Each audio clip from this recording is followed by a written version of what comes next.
Marc chapitre 15. Dès le matin, les principaux sacrificateurs tinrent conseil avec les anciens et les scribes, et tout le Sanhédrin. Après avoir lié Jésus, ils l'emmenèrent et le livrèrent à Pilate. Pilate l'interrogea: « Es-tu le roi des Juifs ?» Et Jésus lui répondit: « Tu le dis. » Les principaux sacrificateurs portaient contre lui plusieurs accusations. Pilate l'interrogea de nouveau: « Ne réponds-tu rien ? Vois de combien de choses il t'accuse. » Et Jésus ne fit plus aucune réponse, ce qui étonna Pilate. À chaque fête, il relâchait un prisonnier, celui que demandait la foule. Il y avait en prison un homme, Barabbas, avec ses complices, pour un meurtre qu'ils avaient commis par une sédition. La foule était montée, se mit à demander à ce qu'il avait coutume de leur accorder. Et Pilate leur répondit: « Voulez-vous que je vous relâche le roi des Juifs ?» Car il savait que c'était par envie que les principaux sacrificateurs l'avaient livré.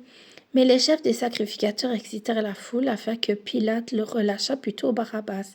Pilate, reprenant la parole, leur dit: « Que voulez-vous donc que je fasse de celui que vous appelez le roi des Juifs ?» Ils crièrent de nouveau: « Crucifie-le !» Pilate leur répondit: « Mais quel mal a-t-il fait ?» Ils crièrent encore plus fort: « Crucifie-le !» Pilate, voulant satisfaire la foule, le relâcha Barabbas, et après avoir fait battre de verges Jésus, le livra pour être crucifié.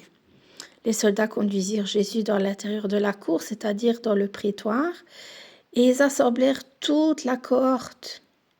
Ils le revêtirent de pourpre et posèrent sur sa tête une couronne d'épines qu'ils avaient tressée.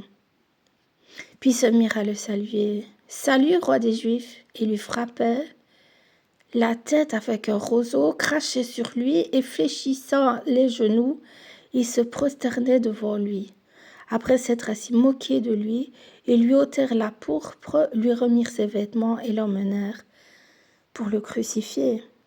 Ils forcèrent à porter la croix de Jésus un passant qui revenait des champs, Simon de Cyrène, père d'Alexandre et de Rufus, et ils conduisirent Jésus au lieu nommé Golgotha, ce qui signifie lieu du crâne.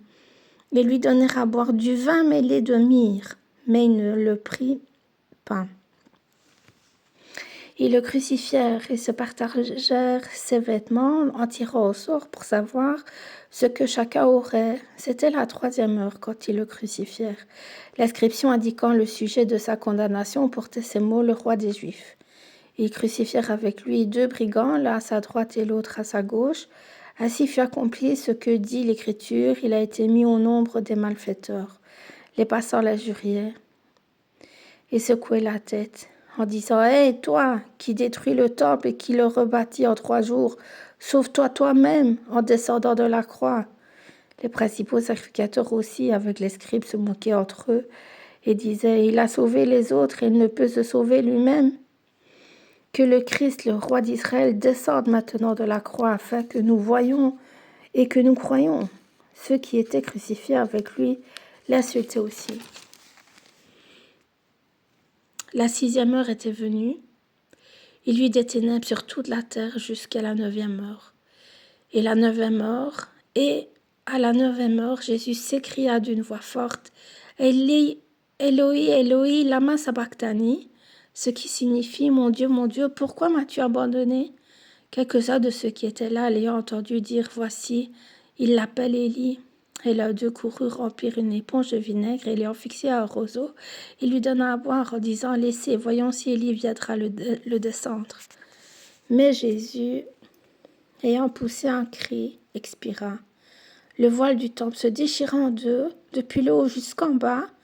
Le centenier qui était en face de Jésus, voyant qu'il avait expiré de la sorte, dit assurément: « Cet homme était fils de Dieu. » Il y avait aussi des femmes qui regardaient de loin. Parmi elles était Marie de Magdala, Marie, mère de Jacques le mineur et de Jose, et Salomé, qui le suivait et le servait lorsqu'il était en Galilée, et plusieurs autres qui étaient montés avec lui à Jérusalem.